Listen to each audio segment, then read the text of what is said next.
হয়েছে। এই অভ্যুত্থানের যে কয়েকটি রণক্ষেত্র ছিল জেলা হিসেবে, তার মধ্যে অন্যতম একটি রণক্ষেত্র ছিল এই বগুড়া জেলা। এই বগুড়া জেলার একটার পর একটা আমার ভাইকে শহীদ করা হয়েছে। এই বগুড়া জেলার একজনের পর একজন আমার ভাই বোনের শরীর থেকে রক্ত ঝরানো হয়েছে। বিগত 16 বছরে যেই জেলার নাম শুনলে তার দোষরদের নিষিদ্ধের দাবিতে আপনারা দেখেছেন রামপুরা, সাভার, আশুলিয়া থেকে শুরু করে বাংলাদেশের এমন কোনো জায়গা নেই যেখানে আওয়ামী লীগ ফ্যাসিস্ট বাহিনী গণহত্যা চালায়নি। তারা শুধু খুন করে ক্ষান্ত হয়নি, তারা লাশ পুড়িয়ে দিয়েছে।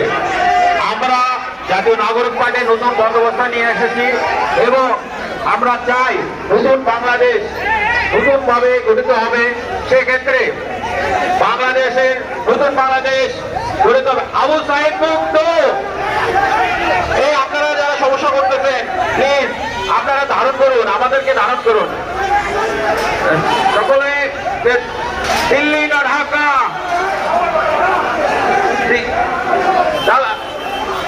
ধন্যবাদ সকলকে।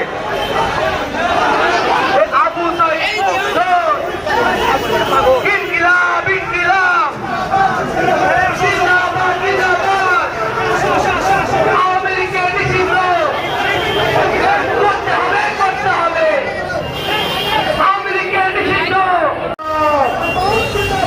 ইনকিলাব ইনকিলাব, দিল্লি না ঢাকা, দিল্লি না ঢাকা,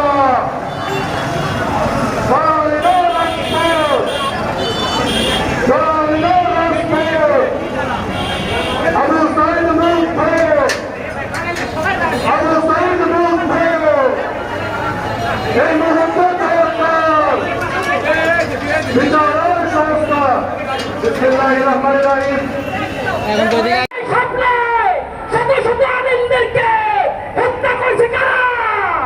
এই বাংলা হত্যা করছে কারা? আমি ছাত্র জনতা এই আওয়ামী লীগকে আমরা এই বাংলাদেশ থেকে শত শত কোটি টাকা তাকে যেন আমাদের সবার সামনে উপস্থিত করে ফাঁসিতে ঝুলানো হয়। এই বক্তব্য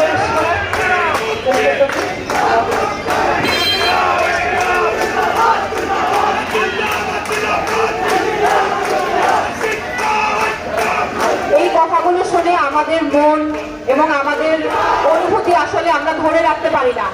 এই দর্পণ টিভি, এই সময়ের প্রতিবিম্ব।